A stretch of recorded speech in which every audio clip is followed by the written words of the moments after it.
Let's take a look at our reclaim clay that I dumped out the other day.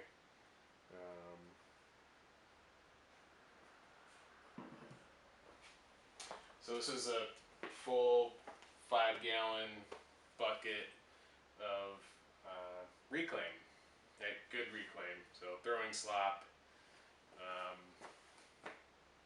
trimmings that were slaked down, pots that were slaked down. Doesn't have any bisqueware in it. Doesn't have any scrapings from the ground. Nothing swept up to be placed in that.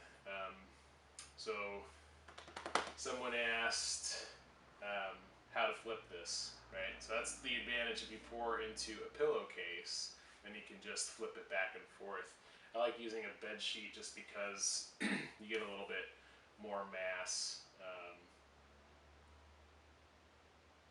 just more material that you can absorb water with and move around. So it drags pretty easily.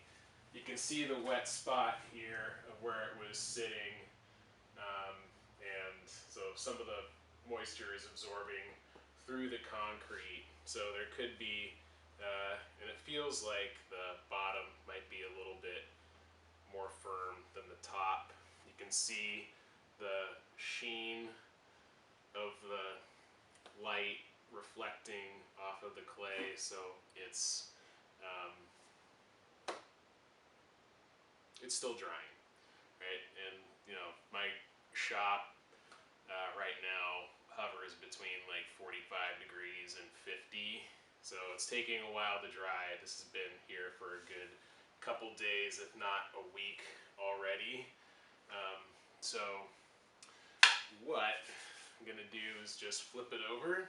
So I had this folded in a way that I can remove the bottom sheet.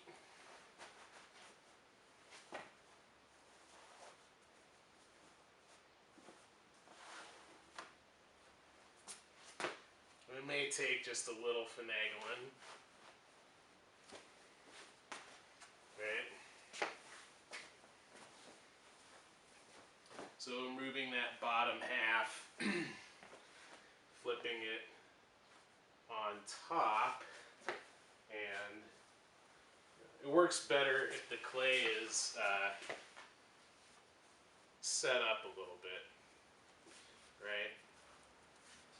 And then, like a pancake, just kind of flip it over. And I'll use the fold, the crease, so you don't spill out anything, right? So you can take a look, see how wet that bottom is, and some of this might just kind of tear off. So it's still pretty wet. I'll give it some time to dry out, and I'll wedge it when it's ready. The center takes a while for that moisture to evaporate. Then it'll be ready for wedging. Of course, the corners are going to dry first, so take a look at that. If they start drying out than the others, then quicker than the other parts of the reclaim, you can take it off and wedge it and make those little clay rainbows that were demonstrated in one of the previous videos. Cool. Hope this helps. You caught me in my slippers.